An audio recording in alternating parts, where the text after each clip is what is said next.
Հովհաննես Թումանյան, Սասունցի Դավիթ։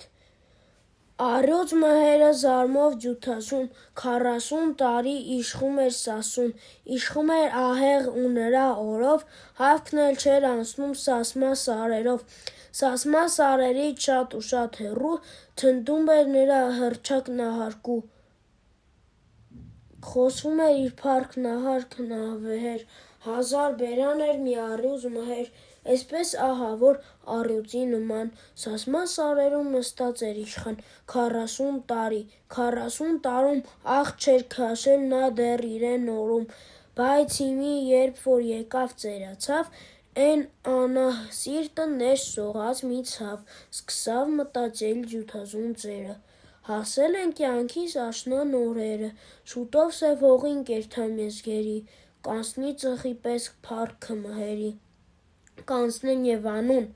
և սարսափ, և ահ, իմ անտեր ու որբ աշխարհքի վրա, ոտի կկանգնեն 1000 քաջ ու դև, մի ժառանգ չունեմ իմ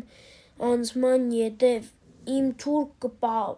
կպահի, Սասուն պահպանի, ու միտք էր անում հսկա ծերունի: